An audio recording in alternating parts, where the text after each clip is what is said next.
Good morning. Last ക്ലാസ്സിൽ നമ്മൾ T Q എമ്മിൻ്റെ ചാപ്റ്റർ നമ്മൾ സ്റ്റാർട്ട് ചെയ്തു. നമ്മൾ അതിൻ്റെ ഇൻട്രൊഡക്ഷൻ പാർട്ടാണ് നമ്മൾ എടുത്തത്. അതായത് ടി ക്യു എമ്മിലേക്ക് നമ്മൾ എത്തി നിർത്തിയിട്ടുള്ളൂ. ടി ക്യു എം എന്താണെന്നുള്ളതും അതിൻ്റെ ഡീറ്റെയിൽഡ് ആയിട്ടുള്ള സ്റ്റഡിയിലേക്ക് നമ്മൾ പോയിട്ടില്ല. ഇനി നെക്സ്റ്റ് നമ്മൾ ഇന്ന് ഈ ഒരു ക്ലാസ്സിൽ നമ്മൾ ടി ക്യു എമ്മിൻ്റെ ഇൻട്രൊഡക്ഷൻ പാർട്ട് മുതൽ നമ്മൾ പോവുകയാണ്. അപ്പോൾ ഇനി നമ്മൾ എന്താണ് ടി ക്യു എം, എന്താണ് അതിൻ്റെ ഡീറ്റെയിൽ ആയിട്ടുള്ള സ്റ്റഡിയാണ്. അപ്പോൾ ടി ക്യു എം എന്ന് പറഞ്ഞു കഴിഞ്ഞാൽ ആദ്യം മനസ്സിലാക്കേണ്ടത് ടോട്ടൽ ക്വാളിറ്റി മാനേജ്മെൻറ്റ് ആണ്. അപ്പം ഈ ടി ക്യു എം എന്താണെന്നുള്ളത് നോക്കാം. It is a management approach that tries to achieve and sustain long-term organizational success by encouraging employee feedback and participation, satisfying customer needs and expectations. അതായത് basically നമ്മൾ മനസ്സിലാക്കേണ്ടത് ഈ T Q എമ്മിനകത്ത് വരുന്നത് മെയിനായിട്ട് 5 പില്ലേഴ്സാണ് വരുന്നത്. ആ 5 പില്ലേഴ്സ് വന്നിട്ടുള്ളത് product, process, system, people and leadership. ഈ 5 പില്ലേഴ്സിനെ നമ്മൾ എന്ത് ചെയ്യണം? നമ്മൾ കസ്റ്റമറിനെ സാറ്റിസ്ഫൈ ചെയ്യിപ്പിക്കണം, അതുപോലെ തന്നെ ഓർഗനൈസേഷനകത്ത് വർക്ക് ചെയ്യുന്ന എംപ്ലോയീസിനെ സാറ്റിസ്ഫൈ ചെയ്യിപ്പിക്കണം, അതുപോലെ നമ്മൾ സൊസൈറ്റീനെ സാറ്റിസ്ഫൈ ചെയ്യിപ്പിക്കണം, ഗവൺമെൻറ്റിനെ സാറ്റിസ്ഫൈ ചെയ്യിപ്പിക്കണം. അപ്പോൾ ഈ 5 പില്ലേഴ്സിനെ ബേസ് ചെയ്തുകൊണ്ടാണ് ഈ ഒരു മാനേജ്മെൻറ്റിൻ്റെ ഒരു പുതിയൊരു അപ്രോച്ചാണ്. അതുപോലെ തന്നെ ഒരു ഓർഗനൈസേഷൻ്റെ സക്സസ് വേണമെങ്കിൽ അല്ലെങ്കിൽ ഓർഗനൈസേഷൻ നിലനിന്ന് പോകാൻ സസ്റ്റെയിൻ ചെയ്യാൻ വേണ്ടിയിട്ട് നമ്മൾ ശ്രദ്ധിക്കേണ്ട 5 മേഖലകളാണ് ഈ പറയുന്നത്. പ്രോഡക്റ്റ്, അതാണ് നമ്മൾ ഫസ്റ്റ് ബേസ് ചെയ്തിട്ടുണ്ട് ഓരോന്നായിട്ട് പറഞ്ഞത്. Product, process, system, people, leadership. ഇത്രയും കാര്യത്തിൽ 5 പില്ലേഴ്സിനെ നമ്മൾ സാറ്റിസ്ഫൈ ചെയ്ത് കഴിഞ്ഞാൽ നമുക്ക് ഈസി ആയിട്ട് നമുക്ക് ഈ ഒരു മാനേജ്മെൻറ്റ് അപ്രോച്ച് നമ്മൾ ഫേസ് ചെയ്യാൻ നമുക്ക് കുറച്ചുകൂടി ഈസി ആയിട്ട് നമ്മളെ സ്ഥാപനത്തിനെ നമുക്ക് സസ്റ്റെയിൻ ചെയ്യാൻ അല്ലെങ്കിൽ ലോങ് ടേമിൽ നിലനിർത്താൻ വേണ്ടിയിട്ട് സാധിക്കും. പിന്നെ അടുത്തതാണ് T Q M provides the overall concept that pastors continuous improvement in an organisation. ഒരു ഓർഗനൈസേഷനിൽ കണ്ടിന്യൂസ് ആയിട്ടുള്ള ഇംപ്രൂവ്മെൻറ്റ് ഉണ്ടാവാനും, അതുപോലെ തന്നെ ടി ക്യു എമ്മിൻ്റെ ഫിലോസഫി ബേസിക്കലി സ്ട്രെസ് അതുപോലെ തന്നെ integration, consistent organisation wide perspective, every one and everything. ഒരു ഓർഗനൈസേഷനകത്തുള്ള ഓരോ വ്യക്തികളെയും ഓരോ സാധനത്തിനെയും ഡിപ്പെൻഡ് ചെയ്തുകൊണ്ട് ഇതിനൊക്കെ ഇൻ്റഗ്രേറ്റ് ചെയ്യുക, കൺസിസ്റ്റ് ചെയ്യുക, അതുപോലെ തന്നെ ഇതിനൊക്കെ ലാസ്റ്റ് ചെയ്യിപ്പിക്കുന്ന രീതിയിൽ ഒരു ഓർഗനൈസേഷൻ്റെ പെർസ്പെക്റ്റീവ്സിനെ ഓറിയൻറ്റ് ചെയ്തുകൊണ്ട് തന്നെ ഈ കാര്യങ്ങളൊക്കെ ചെയ്യുകയാണ് ടി ക്യു എമ്മിൻ്റെ മെയിൻ പ്രോസസ്സ് എന്ന് പറയുന്നത്. അതുപോലെ തന്നെ ഈ ഒരു T Q M basically focus ചെയ്യുന്നത് ഒരു ഓർഗനൈസേഷൻ്റെ ഇൻറ്റേർണൽ ആയിട്ടുള്ള എക്സ്റ്റേണൽ ആയിട്ടുള്ള കസ്റ്റമേഴ്സിനെയും, അതുപോലെ തന്നെ മാനേജ്മെൻറ്റിനകത്തുള്ളവരാണെങ്കിലും പുറത്തുള്ളവരാണെങ്കിലും, അതായത് ഒരു ഓർഗനൈസേഷൻ്റെ ടോട്ടൽ ഒരു സിസ്റ്റത്തിൻ്റെ അല്ലെങ്കിൽ ഒരു പ്രോസസ്സിൻ്റെ ടോട്ടൽ സാറ്റിസ്ഫാക്ഷനാണ് ആക്ച്വലി ഈ ടി ക്യു എമ്മിൻ്റെ മെയിനായിട്ട് ഫോക്കസ് ചെയ്യുന്നത്. അതുപോലെ തന്നെ ടി ക്യു എം എന്ന് പറഞ്ഞു കഴിഞ്ഞാൽ വളരെ നെസസറിയും അതേപോലെ തന്നെ ഒരു നെവർ എൻഡിങ് പ്രോസസ്സാണ്. ഒരിക്കലും ടി ക്യു എം അവസാനിക്കില്ല. എത്ര കാലത്തോളം ഓർഗനൈസേഷൻ ഉണ്ടോ അത്രയും കാലത്തോളം ഈ ടി ക്യു എം നമ്മൾ എന്ത് ചെയ്യണം? നിലനിർത്തിക്കൊണ്ടാവണം. എന്നാൽ മാത്രമേ എന്ത് ചെയ്യുള്ളൂ? നമ്മളൊരു ഓർഗനൈസേഷൻ സർവൈവ് ചെയ്യുള്ളൂ അല്ലെങ്കിൽ സക്സീഡ് ചെയ്യുള്ളൂ. കാരണം അത്രയും കോമ്പറ്റീറ്റീവ് ആയിട്ടുള്ള വേൾഡിലാണ് നമ്മളിന്ന് ജീവിക്കുന്നത്.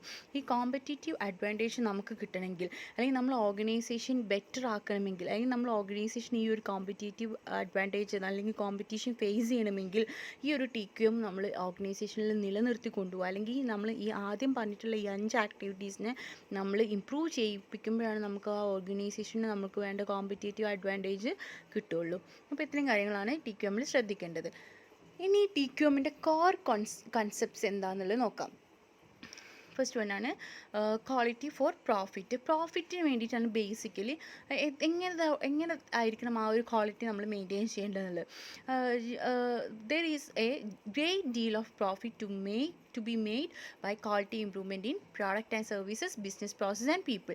നേരത്തെ പറഞ്ഞ പോലെ തന്നെ പ്രോഡക്റ്റ്, പ്രോസസ്സ്, പീപ്പിൾ, ഈ ഒരു സംഭവത്തിന് ഈ 3 പീസിനെ നമ്മൾ പീകൾ വെച്ചിട്ടാണല്ലോ. അതുകൊണ്ടാണ് പ്രോഡക്റ്റ്, പ്രോസസ്സ്, പീപ്പിൾ. ഈ 3 പീകൾ നമ്മൾ ഇമ്പ്രൂവ് ചെയ്ത് കഴിഞ്ഞാൽ തന്നെ നമുക്ക് എന്ത് ചെയ്യും? ഒരു ഓർഗനൈസേഷൻ പ്രോപ്പറായിട്ടുള്ള പ്രോഫിറ്റ് നമുക്ക് അച്ചീവ് ചെയ്യാൻ പറ്റും. അതുപോലെ തന്നെ ഒരു ഓർഗനൈസേഷൻ്റെ അതൊരു ക്വാളിറ്റി ഉണ്ടാവുകയും ചെയ്യുക, അതിന് എന്ത് ചെയ്യുക? കോസ്റ്റ് റെഡ്യൂസ് ചെയ്യുകയും ചെയ്യുക. അതെന്താണ് ഈ ഒരു മാക്സിമം ടി ക്യു എം അല്ലെങ്കിൽ മാക്സിമം പ്രോഫിറ്റ് ഉണ്ടാക്കാൻ വേണ്ടിയിട്ട് അത്ര തന്നെ ഹെൽപ്പ് ചെയ്യുന്നുണ്ട്. അപ്പോൾ എന്താണ്? മാക്സിമം ഓപ്പറേറ്റിംഗ് കോസ്റ്റ് നമ്മൾ എപ്പോഴും എന്ത് ചെയ്യണം? ഇൻക്രീസ് ചെയ്യുമ്പോൾ നമ്മൾ അതിനനുസരിച്ചുള്ള പ്രോഫിറ്റിലുള്ള ചേഞ്ചസ് ഒക്കെ വരും. അപ്പോൾ സെയിൽസും അതിനനുസരിച്ച് ഇൻക്രീസ് ചെയ്യിപ്പിച്ചുകൊണ്ട് നമുക്ക് അതിനനുസരിച്ച് പ്രോഫിറ്റും ഇൻക്രീസ് ചെയ്യുന്ന രീതിയിലായിരിക്കും നമ്മളെ പ്രൊഡക്റ്റിൻ്റെ ക്വാളിറ്റി അല്ലെങ്കിൽ കോസ്റ്റ് നമ്മൾ മെയിൻറ്റെയിൻ ചെയ്യേണ്ടത്. അതുപോലെ തന്നെ quality place for it self in sales growth. Quality ശരിക്കും സെയിൽസ് കൂടണമെങ്കിൽ എന്ത് വേണം, ഒരു പ്രോഡക്റ്റിൻ്റെ ക്വാളിറ്റിയും കൂടി ഇൻക്രീസ് ചെയ്യിപ്പിക്കണം. അപ്പം ക്വാളിറ്റി ഇമ്പ്രൂവ് ചെയ്യുകയാണെങ്കിൽ സ്വാഭാവികമായിട്ടും എന്ത് ചെയ്യും, ഒരു കമ്പനീൻ്റെ അല്ലെങ്കിൽ ഒരു ഓർഗനൈസേഷൻ്റെ സെയിൽസ് കൂടും. ക്വാളിറ്റി കൂടുമ്പോൾ സെയിൽസ് കൂടുന്നതിൻ്റെ അതിൻ്റെ ആക്സിലറേഷൻ വരുന്നത് ഒരു കസ്റ്റമർ സാറ്റിസ്ഫൈ ചെയ്യുമ്പോൾ എന്ത് ചെയ്യും, വീണ്ടും ആ കസ്റ്റമർ അതേ പ്രൊഡക്റ്റ് തന്നെ വാങ്ങാൻ അവർക്ക് മെൻ്റലി സാറ്റിസ്ഫാക്ഷൻ വരുമ്പോൾ അവരത് വീണ്ടും വാങ്ങും. അപ്പോഴാണ് സെയിൽസ് കൂടുക. ആ സെയിൽസ് കൂടുമ്പോഴാണ് എന്തുണ്ടാവുന്നത്, പ്രോഫിറ്റ് ഉണ്ടാവുന്നത്. അതുപോലെ തന്നെ ഒരു ക്വാളിറ്റി റെപ്യൂട്ടേഷൻ ആയിട്ടുള്ള ഒരു റെപ്യൂട്ടേഷൻ, അതാണ് മെയിനായിട്ട്. അതായത് ക്വാളിറ്റി കൂടുമ്പോൾ സ്വാഭാവികമായിട്ട് എന്താണ്, ആ ഒരു ഇതിന് റെപ്യൂട്ടേഷൻ കൂടും. ഇപ്പം നമ്മൾ ഒരു എൽപിൻ്റെ ഷർട്ട് വാങ്ങുക, അതല്ലെങ്കിൽ ഒരു സ്കള്ളേഴ്സിൻ്റെ ഷർട്ട് വാങ്ങാം. നമ്മൾ എന്തുകൊണ്ടാണ് ആ ഷർട്ട് പ്രിഫർ ചെയ്യുന്നത് ചോദിച്ചു കഴിഞ്ഞാൽ, നമ്മൾ വാങ്ങുന്ന ചിലപ്പോൾ ലോക്കൽ ക്വാളിറ്റിയിൽ ചിലപ്പോൾ വല്ല തൊപ്പ് വന്നാനുള്ള ചാൻസ് ഉണ്ടാവും. അതല്ലാന്നുണ്ടെങ്കിൽ അതിനകത്ത് തുണി പെട്ടെന്ന് പിന്നി പോയേക്കാം, അങ്ങനെയൊക്കെയുള്ള ചാൻസസ് ഉണ്ട്. അപ്പം നമ്മൾ ചില പ്രോഡക്റ്റ് ക്വാളിറ്റി വില കൂടിയാലും, ഇപ്പം ഷർട്ട് എന്ന് പറഞ്ഞു കഴിഞ്ഞാൽ 200 രൂപക്കും ഷർട്ട് കിട്ടും, 5000 രൂപക്ക് ഷർട്ട് കിട്ടും. നമ്മൾ ഈ 5000 രൂപേൻ്റെ ഷർട്ട് അല്ലെങ്കിൽ ആ ഒരു ബ്രാൻഡ് നമ്മൾ പ്രിഫർ ചെയ്യുമ്പം അതിൻ്റെ പിന്നിൽ എന്തെങ്കിലും ഒരു ബേസിക് ആയിട്ടുള്ള ഒരു കാരണം ഉണ്ടാവും. ചിലപ്പോൾ അതിൻ്റെ ഒരു ക്വാളിറ്റി ആയിരിക്കാം. ഇപ്പോൾ അതുപോലെ തന്നെ നമ്മൾ ഷൂസൊക്കെ വാങ്ങുന്ന സമയത്ത് നമ്മൾ വുഡ്ലാൻഡൊക്കെ കൂടുതൽ പ്രിഫർ ചെയ്യും. വുഡ്ലാൻഡൊക്കെ നമ്മൾ പ്രിഫർ ചെയ്യാനുള്ളതിൻ്റെ കാരണം ചിലപ്പം ആ പ്രോഡക്റ്റ് വുഡ്ലാൻഡിൻ്റെ ഒക്കെ ഷൂ വാങ്ങിക്കഴിഞ്ഞാൽ നമുക്കറിയാം അത് ഒരിക്കലും കേടുവരില്ല. കാരണം നമ്മൾ ആ ചെരുപ്പ് നമ്മൾ ഒഴിവാക്കേണ്ടി വരും, അല്ലാതെ ഒരിക്കലും ആ ചെരുപ്പ് കേടുവരലുണ്ടാവില്ല.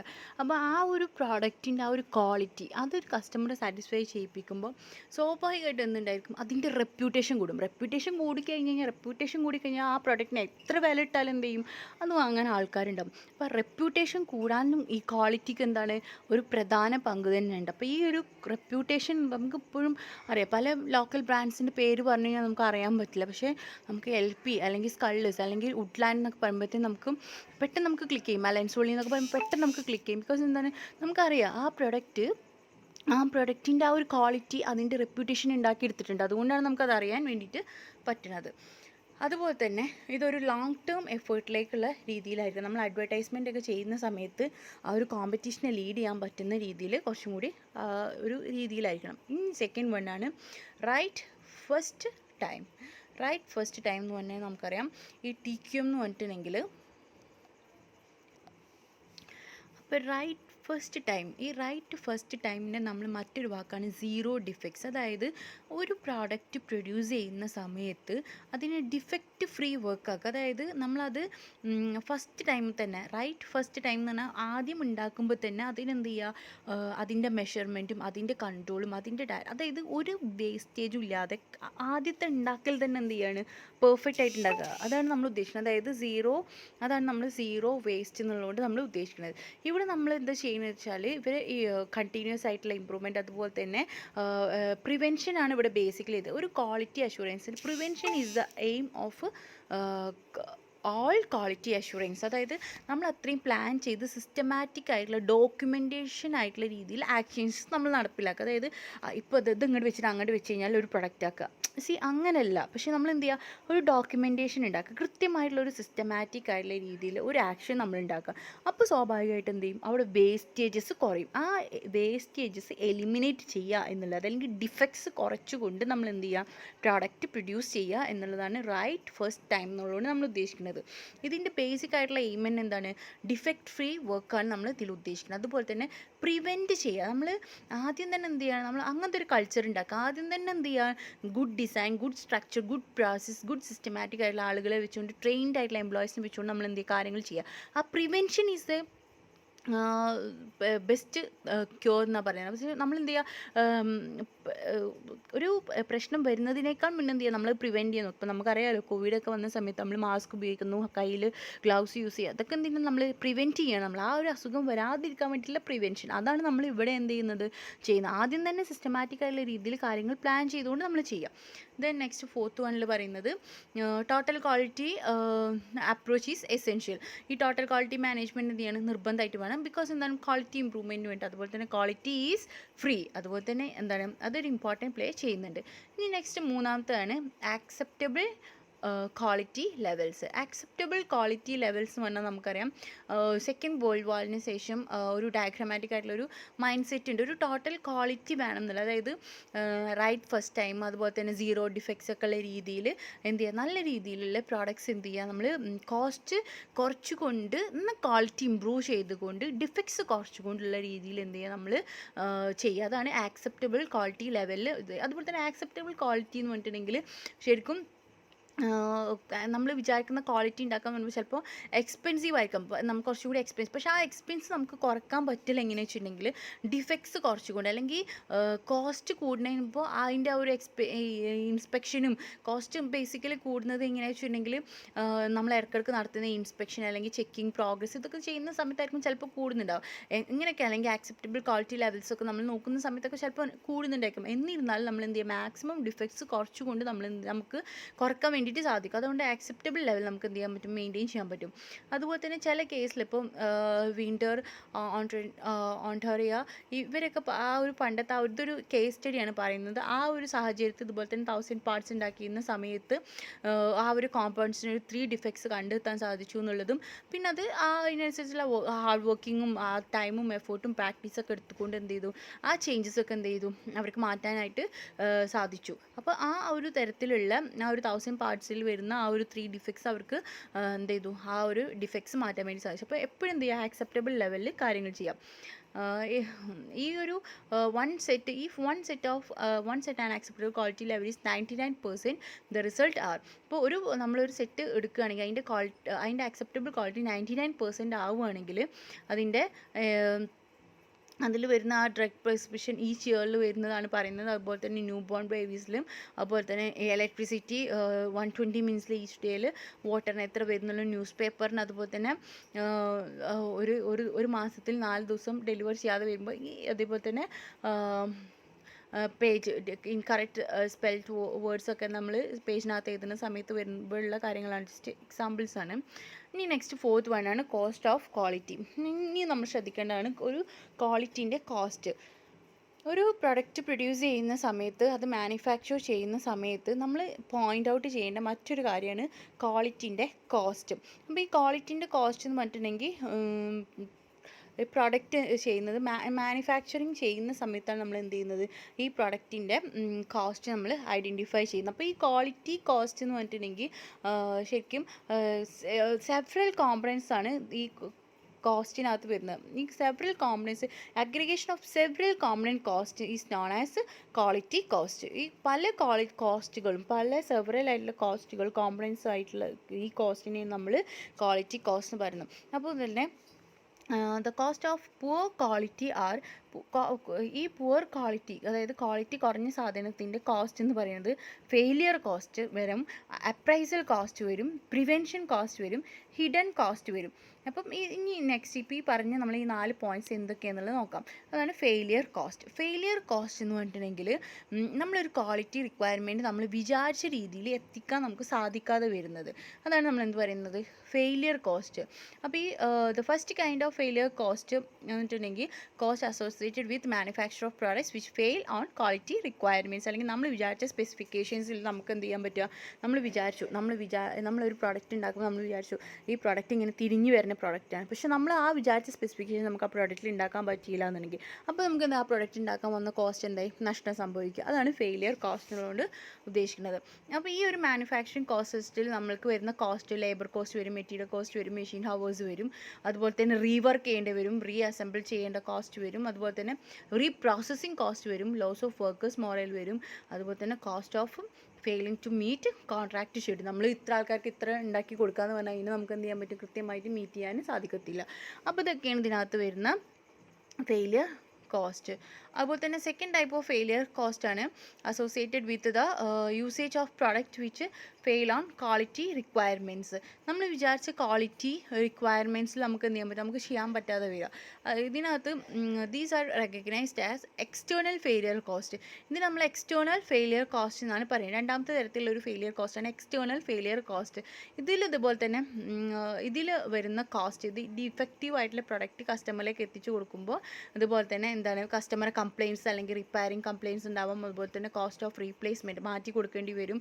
അതുപോലെ തന്നെ കസ്റ്റമറെ പലതരത്തിലുള്ള ഡാമേജസ് വരാൻ ചാൻസ് ഉണ്ട്. അതുപോലെ തന്നെ കസ്റ്റമറിന് ഗുഡ് വില്ലിനെ തന്നെ ബാധിക്കും. നെക്സ്റ്റ് ടൈം എന്ത് ചെയ്യില്ല, അവർ ആ പ്രൊഡക്റ്റ് എന്ത് ചെയ്യില്ല, ചൂസ് ചെയ്യില്ല.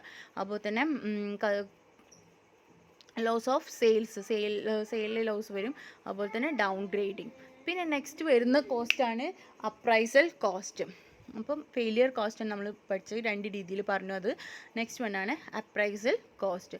അപ്രൈസൽ കോസ്റ്റ് എന്ന് പറഞ്ഞിട്ടുണ്ടെങ്കിൽ these are the cost associated with routine quality control and information system designed to provide managerial control through measurement, evaluation and auditing existing level of quality of manufacturing components, products and purchased raw materials.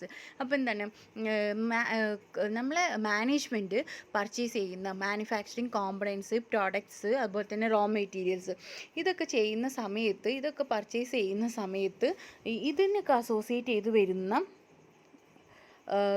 Cost, അതായത് ഇപ്പോൾ ഇതൊക്കെ purchase ചെയ്യുന്ന സമയത്ത് വേണ്ട രീതിയിൽ ചിലപ്പോൾ അതിൻ്റെ quality maintain ചെയ്യാൻ പറ്റണമെന്നില്ല. അതിന് അപ്രൈസ് ചെയ്യുമ്പോൾ വേണ്ട രീതിയിലുള്ള ക്വാളിറ്റി മാനേജ് ചെയ്യാൻ പറ്റാത്തൊരു അവസ്ഥ വരിക. അപ്പോൾ ഇതിനെയാണ് നമ്മൾ അപ്രൈസൽ കോസ്റ്റ് എന്ന് നമ്മൾ പറയുന്നത്. അപ്പോൾ ഈ ഒരു ഇതിനകത്ത് വരുന്ന കോസ്റ്റിൻ്റെ എലമെൻറ്റ്സ് ഏതൊക്കെയാണെന്നുള്ളത് നോക്കാം. Cost of quality data acquisition and analysis consist of, ഇതിനകത്ത് വരുന്നതാണ് inwards, in process and final inspection. നമ്മൾ പ്രോഡക്ട്സ് അകത്തേക്ക് വരുന്ന സമയത്ത് ഉള്ളതും അത് പ്രോസസ്സ് ചെയ്യുമ്പോൾ അത് ഫൈനൽ ഇൻസ്പെക്ഷൻ ആവുന്ന സമയത്ത് വരുന്ന കോസ്റ്റ്. അതുപോലെ തന്നെ cost of destructive test losses if any reports and audits, report ചെയ്യുന്ന സമയത്ത് ഓഡിറ്റ് ചെയ്യുന്ന സമയത്ത് ഏതെങ്കിലും ടെസ്റ്റ് ചെയ്യുമ്പോൾ അതിന് എന്തെങ്കിലും ഡിസ്ട്രക്ഷൻസ് വരികയാണെങ്കിൽ അത് അങ്ങനെ വരും. അതുപോലെ തന്നെ cost of preparation of reports and audits, നമ്മൾ റിപ്പോർട്ട്സും ഓഡിറ്റ്സും പ്രിപ്പയർ ചെയ്യാനുണ്ടാക്കുമ്പോൾ വരുന്ന കോസ്റ്റ്. അതുപോലെ തന്നെ cost of maintenance and calibration of test instrumentation and facilities. അപ്പം മെയിൻ്റെനൻസ് കോസ്റ്റ്, അതുപോലെ തന്നെ ഇൻസ്ട്രുമെൻറ്റേഷൻ കോസ്റ്റ്, ആ ഇൻസ്ട്രുമെൻറ്റ്സ് സെറ്റ് ചെയ്യാനൊക്കെ ടെസ്റ്റ് ചെയ്യാനൊക്കെ വരുന്ന കോസ്റ്റ്. അതുപോലെ തന്നെ administrative machinery and organisation for inspection, testing and appraised, നമ്മൾ ഇൻസ്പെക്ഷൻ നടത്തുമ്പോഴും ടെസ്റ്റിംഗ് നടത്തുന്ന സമയത്ത് അപ്രൈസിങ് നടത്തുന്ന സമയത്തും വരുന്ന കോസ്റ്റ്. അതുപോലെ തന്നെ product review cost, process control cost, quality engineering cost, field evaluation cost. ഇപ്പോൾ പ്രോഡക്റ്റ് റിവ്യൂ ചെയ്യുന്ന സമയത്ത്, പ്രോസസ്സ് ചെയ്യുന്ന സമയത്ത് അത് കൺട്രോൾ ചെയ്യുന്ന കോസ്റ്റ്, അതിൻ്റെ എഞ്ചിനീയറിംഗ് കോസ്റ്റുകളും അതുപോലെ തന്നെ ഫീൽഡ് ഇവാലുവേഷൻ കോസ്റ്റുകളൊക്കെയാണ് ഇതിനകത്ത് വരുന്നത്. അടുത്താണ് പ്രിവെൻഷൻ കോസ്റ്റ്. ഈ കോസ്റ്റ് ഉദ്ദേശിക്കുന്നത് എന്താ വെച്ചിട്ടുണ്ടെങ്കിൽ, നമ്മൾ വിചാരിക്കുന്ന മാനുഫാക്ചർ ചെയ്യുന്ന സമയത്ത് നമ്മൾ വിചാരിക്കുന്ന രീതിയിൽ ക്വാളിറ്റി നമുക്ക് എൻഷുർ ചെയ്യാൻ പറ്റാതെ വരുമ്പോൾ ഇൻക്ലൂഡ് ചെയ്യുന്ന കോസ്റ്റാണ് പ്രിവെൻഷൻ കോസ്റ്റ്. ഈ കോസ്റ്റിൽ വരുന്നതാണ് cost of quality data acquisition and analysis four prevention. അതുപോലെ തന്നെ cost of pilot production and scientific product development. അതായത് ക്വാളിറ്റി ഡാറ്റാസ് അക്വയർ ചെയ്യുന്ന സമയത്ത്, അനലൈസ് ചെയ്യുന്ന സമയത്ത്, പ്രിവെൻഷൻ അനലൈസ് ചെയ്യുന്ന സമയത്ത് വരുന്ന കോസ്റ്റ്. ഇപ്പോൾ പ്രൊഡക്ഷൻ പ്രോപ്പറായിട്ട് മെയിൻറ്റെയിൻ ചെയ്ത് കൊണ്ട് നടക്കുന്ന സമയത്തും, അതിൻ്റെ പ്രൊഡക്റ്റ് ഡെവലപ്പ് ചെയ്യുന്ന സമയത്ത് വരുന്ന ആ ഒരു സയൻറ്റിഫിക് കോസ്റ്റും, അതുപോലെ തന്നെ ആ ഒരു ഡിസൈൻ ചെയ്യുന്ന സമയത്ത് വരുന്ന ആ ഒരു എഞ്ചിനീയറിംഗ് കോസ്റ്റും, ഈ ഒരു ക്വാളിറ്റി പ്ലാനിങ് ചെയ്യുന്ന സമയത്ത് വരുന്ന കോസ്റ്റ്, അതുപോലെ തന്നെ പ്രൊഡക്റ്റിന് നമ്മൾ റിവ്യൂ അനാലിസിസ് നടത്തുന്ന സമയത്ത് വരുന്ന കോസ്റ്റ്, അതുപോലെ തന്നെ പ്രോസസ്സ് ചെയ്യുന്ന സമയത്ത് അത് കൺട്രോൾ ചെയ്യുമ്പോഴും അത് ഡിസൈൻ ചെയ്യുമ്പോഴും ആ ഒരു കൺട്രോൾ സിസ്റ്റത്തിൽ വരുന്ന കോസ്റ്റും. പിന്നെ അതുപോലെ ഈ ഒരു പ്രോഡക്റ്റ് ചെയ്യുന്ന സമയത്ത് ഇതിന് നമ്മൾ ടെസ്റ്റ് ചെയ്യുക അല്ലെങ്കിൽ റിസർച്ചൊക്കെ നടത്തിയിട്ടായിരിക്കും നമ്മൾ ഈ ഒരു ക്വാളിറ്റി അഷുറൻസ് അല്ലെങ്കിൽ ക്വാളിറ്റി എൻഹാൻസ്മെൻ്റ് ഒക്കെ നടത്തുക. അപ്പോൾ ആ ഒരു സമയത്ത് അതിൻ്റേതായിട്ടുള്ള ഒരു കോസ്റ്റ് വരും. റിസർച്ചറൊക്കെ ഏൽപ്പിക്കുന്ന സമയത്ത് ആ ഒരു കോസ്റ്റും, അതുപോലെ തന്നെ ഈ ഒരു ക്വാളിറ്റി മെയിൻറ്റെയിൻ ചെയ്യാൻ വേണ്ടിയിട്ട് അതിൻ്റെ കറക്റ്റ് മെയിൻറ്റെയിനിങ് വേണ്ടിയിട്ട് നമ്മൾ എംപ്ലോയീസിന് ട്രെയിനിങ് കൊടുക്കുമ്പോൾ വരുന്ന കോസ്റ്റ്.